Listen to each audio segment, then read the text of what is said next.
παιδιά πήγαιναν σχολείο συνοδευόμενα από έναν άντρα μεγάλης ηλικίας που ονομαζόταν παιδαγωγός. Ήταν ένας έμπιστος σκλάβος, όπου ανήκε στην οικογένεια του παιδιού.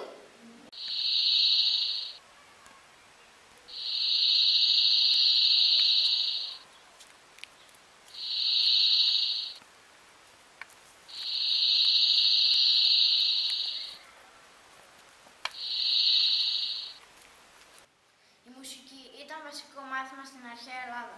Τα παιδιά διδάσκονταν διάφορα μουσικά όργανα, γιατί το να παίζει μουσική θεωρούνταν πολύ σημαντική γνώση. Ο παιδαγωγός κουβαλούσε το μουσικό όργανο για την πρακτική εξάσκηση του μαθητή. Πολλοί θεοί στην αρχαία Ελλάδα είχαν άμεση σχέση με τη μουσική. Για παράδειγμα, ο Απόλλωνας ήταν θεός της μουσικής και του χορού. Ο Διόνυσος ήταν ο θεός του κρασιού, του τραγουδιού και της χαράς. Ο Ορφέας ήταν θεός της μουσικής.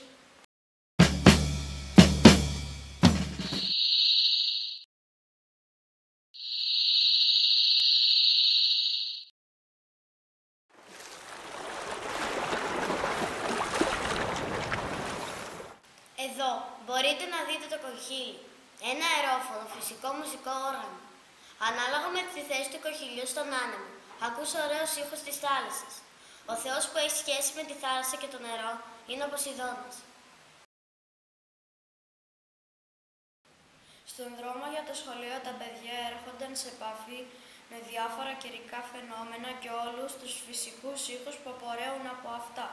Για παράδειγμα, πολλές φορές έβρεχε και η βροχή συνοδευόταν από αστραπές και βροντές.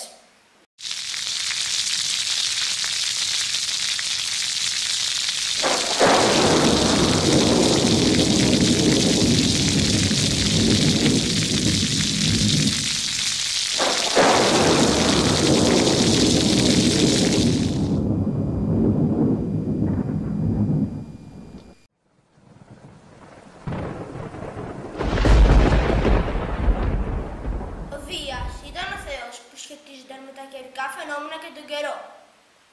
Ήταν πολύ θορυβώδης κι αυτό γιατί έριχνε κεραυνούς για να φοβήσει να τιμωρήσει τους συνητούς. Άλλες φορές πάλι φυσούσε δυνατά και ο δυνατός αέρα τα εμπόδιζε να προχωρήσουν γρήγορα για το σχολείο.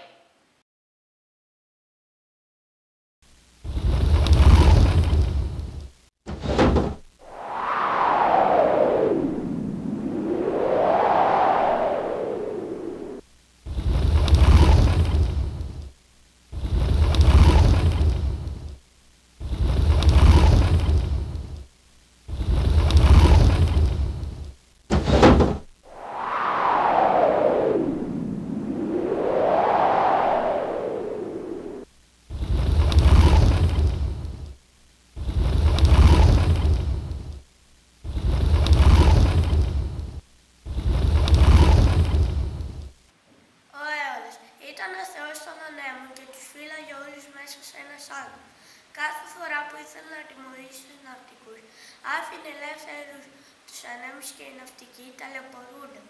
Όπως ο Οδυσσέας που ήθελε να πάει στην Ιθάκη. Ο Αεόλος άνοιξε το σάκο και άρχισε να φυσάει. Και ο Οδυσσέας βρέθηκε σε μέρη αλλά από αυτά που ήθελε να πάει.